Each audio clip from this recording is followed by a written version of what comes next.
La morale des guerres de naguère de 14 à 18, il était une fois, il fut naguère, c'est cela qui s'appelait déjà, d'antan qu'il fut guerre, d'antan déjà, à la gagueur, gageant soi, au tageant garde d'orage du temps sillonné guerre, qui fut sec une seule fois naguère que la guerre d'antan qui fut un guerrier qui guerroie, gargantua qui fut la guerre d'antan qu'en même temps 14 ans de naguère d'antan en temps de guerre, 14 pas de guerre de naguère, d'antan de guerre où il fut naguère qu'un guerrier de 14 ans de guerre guerroyait déjà en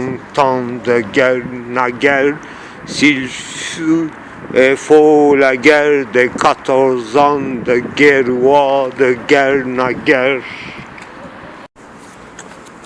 La guerre de 14 à 18 ans fut une guerre difficile, et comme je n'ai pas connu d'autres, et c'est la seule guerre que j'ai entendu parler et appeler comme vocation ou vacances de mes premiers printemps, je n'étais même pas hésité un instant, et je me suis attablé à une grande table ronde de chevaliers, de compagnons de guerre de 14, où la seule guerre vraie et dernière, un printemps très précipité inondant la vallée, nous nous nageons nus et brûlait la peau d'une morsure de sang qu'on n'a plus senti ni le bras, ni la jambe, ni bientôt la tête. Tous très heureux, mais pas très légers comme sauterelles d'antan, étalés l'un sur l'autre, le corps sentant la chaleur d'autrefois des guerres plus chaudes et du feu d'artifice des plus belles. Moi, plusieurs ne bougeant pas les bras, je remplissais de l'eau abondante la bouche et l'interjectais de toutes parts, aussi tiède qu'un après-midi étendu sur les feuilles garnies de gazons, tous nus et penchés d'arbres vibrants des sonorités des bras de marée, des longues, parfois courts et aigus cris d'enfants finissant la soirée autour du feu de calme vigile, ne parlant pas trop des choses, mais mangeons les restes du festin de l'après-midi. Un léger froid se rapprochant de nouveau. Si c'était choisi cela, si l'autre qui en a plus envie, si tous, si seuls, si veillants, si voyants, courageux, si couchés, si aux bras croisés, si vigiles, si calmes, si curieux, si en dépêche, si insolent, si violent, si intrus, si détaché, si attaché, si amertume, si joyeux, si siffle, si courantard venu, si observant, si riant, si que des fois moi si c'est, moi aussi oublié, le temps s'est arrêté et soudain fini, dispersé dans la rivière, un quotidien, un régulier dessin, une étude même, une sculpture, un beaux-arts, un pose d'éclair, un regard si compassionné, si timide encore que encore et encore crie. J'avais déjà oublié pour quelle morale j'étais venu à toi pour remplir mes paniers, et tu m'avais promis du pain chaud et de beurre, mais moi des oignons et des farcis à l'ail bien garnis avec l'herbe fraîche et à boire pour tous. Si tu bois, bois, moi pas d'envie ce soir. Pourquoi tu m'oublies et chercher ailleurs alors que la ligne par ici et la ligne par là, et les couchettes et la lune et les biscuits. Et ton nom, Romain, pourquoi, quelle différence, quelle préférence? Tu me parais bizarre, ne te pose pas, du reste, je reviens de suite. Écoute, peut-être après lendemain, pourquoi pas? Si tu me promets, je viendrai ou autrefois, reste. Mais il était une fois, il fut naguère, et c'est cela qui s'appelait déjà d'antan. S'il fut l'air d'entendre déjà la gagueur, gageant soi, otage en garde, d'orage du temps, sillonnait guerre qui fut sec une seule fois, naguère que la seule guerre d'antan qui fut un guerrier guerrois qui gargantua qui fut la guerre d'antan qu'en même temps 14 ans de naguère d'antan en même temps de guerre 14 pas de guerre de naguère d'antan de guerre où il fut naguère qu'un guerrois de 14 ans de guerre, guerrois déjà en temps de guerre, naguère, s'il fut et faut la guerre de 14 ans de guerrois de guerre, naguère. Alors, comme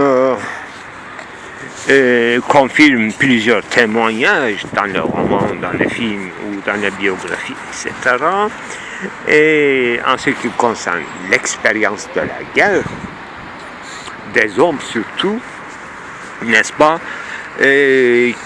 qui en tout cas dans le temps ancien, 14-18 par exemple, ils allaient à la guerre avec un enthousiasme excessif, avec une auto-assurance, avec un courage exemplaire, etc. Il n'y a pas de problème de toute pompe royal républicain est en vue, en effectivité. Mais le problème, effectivement, la guerre dure un peu plus longtemps qu'il prévoyait, ou bien les dirigeants leur assuraient qu'il va durer 3 mois, 4 mois, etc. Eh bien, dans ce temps-là, qu'ils voient, tout simplement, ils entrent dans l'Erlebnis, expérience, Erfahrung de la guerre. Alors, ils voient que les choses doivent se faire rapide, donc il faut être agile, etc. Toutes sortes d'anciennes règles devient encore effectif, mais d'une manière mécanisée et contrôlée, qui contrôle très peu de choses, seulement ils obéissent aux ordres. Depuis que l'être humain est organisé, dans la guerre, ils obéissent aux ordres. Donc une certaine division de travail dans la guerre aussi. Pas trop d'occasions pour faire vraiment des actes héroïques. Et sous l'ordre que vous faites des actes héroïques et vous tombez en martyr, etc.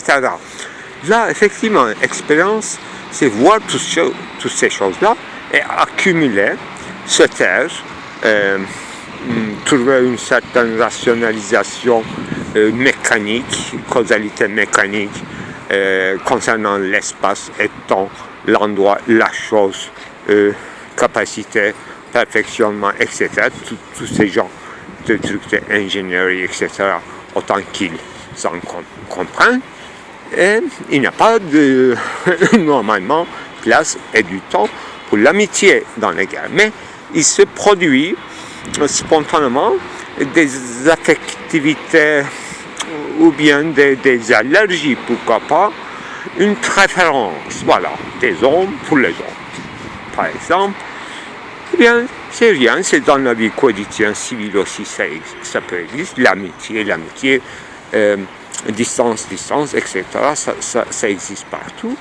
Mais la chose révélatrice dans la guerre, c'est que ils commencent à voir finalement ces gens, ces citoyens qui parlent la même langue, qui jugent avec le même mot, qu'ils ont des familles pareilles, qu'ils habitent parfois voisins dans les villes ou avoisinantes, etc. Donc, ils se rassemblent trop, il n'y a pas de problème, c'est pour ça qu'il y a une nation, un groupement, une communauté, etc. Mais ils voient ces gens-là, ils commencent à voir différemment du temps de paix.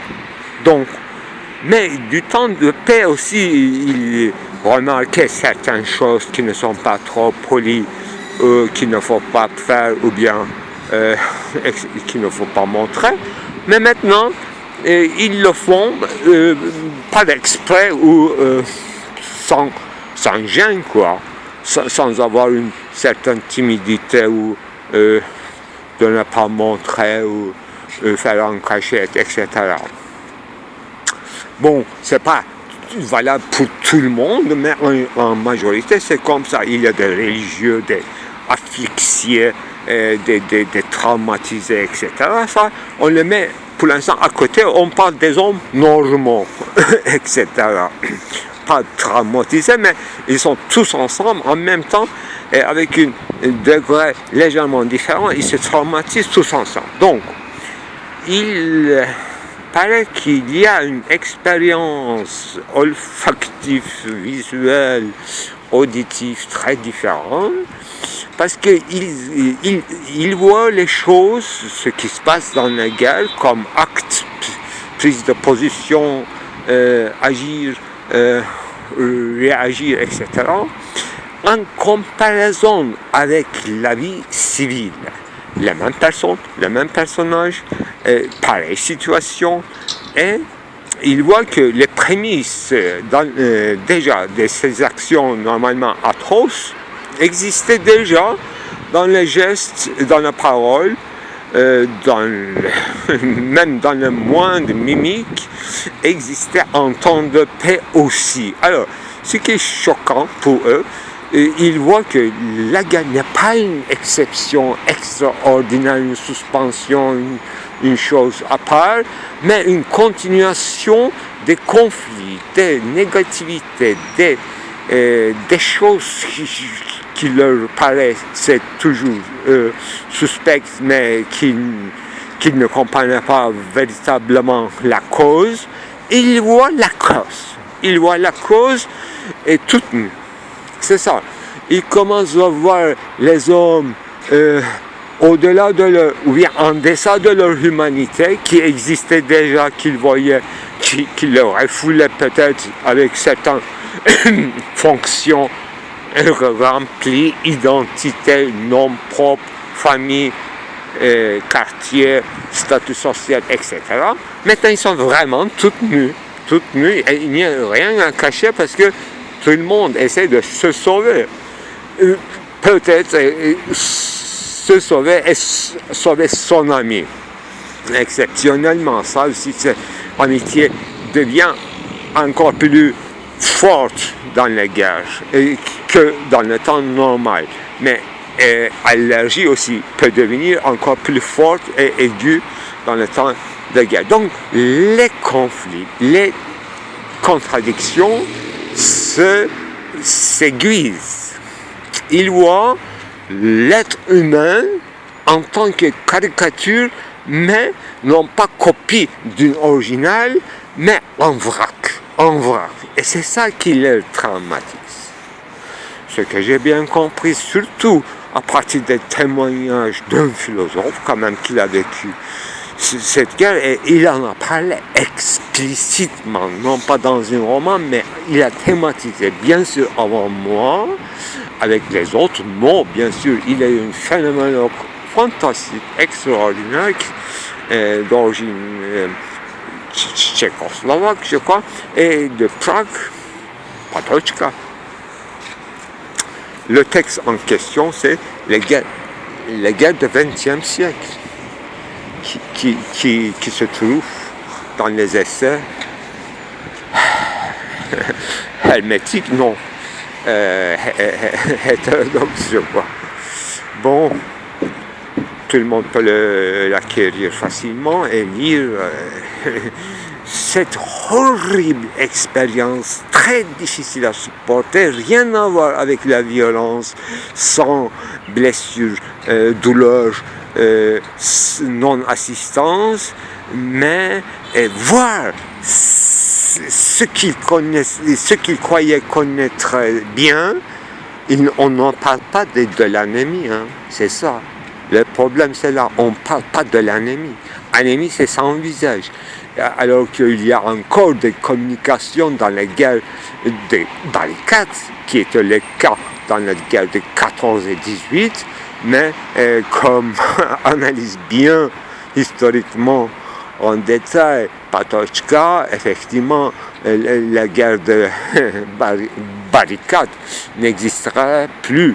Mécanisation, rationalisation, Gestalt de la guerre va changer et la guerre va devenir sans visage. C'est-à-dire qu'on ne verra plus, avant de tuer l'ennemi, le visage de l'ennemi, il n'y a aucun moyen de s'identifier, aucune espèce de catharsis ou de projection sur soi de ce qu'il peut être, même s'il parle une langue étrangère. Mais ça aussi c'est très important, dans l'aveuglement et de l'augmentation excessive de la violence sans s'apercevoir, parce qu'on ne voit pas.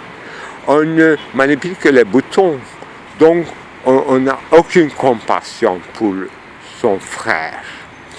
Alors que pour ses propres concitoyens, il avait une compassion et il l'a perdue.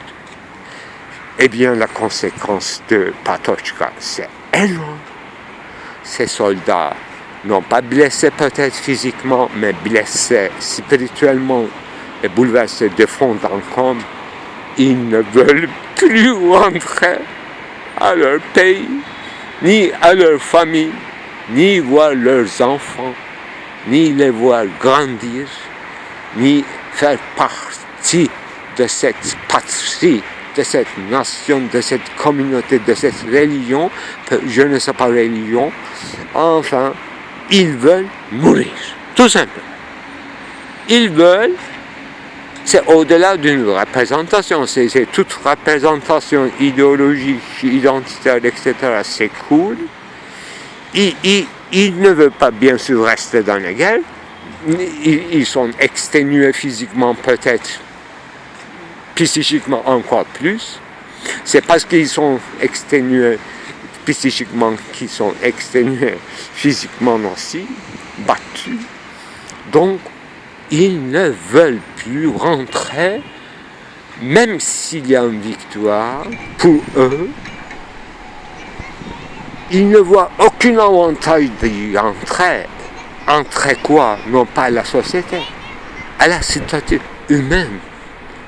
Ce qu'on appelait humaine autrefois, et que tout est changé, masque est tombé pendant l'expérience infâme de la guerre. S'il revient, alors ça s'appelait probablement en allemand Erlebnis. Là, ils se taiseront. Ils se taisent. C'est rare, les auteurs, les écrivains en témoignent. Sauf bien sûr grand homme Patočka.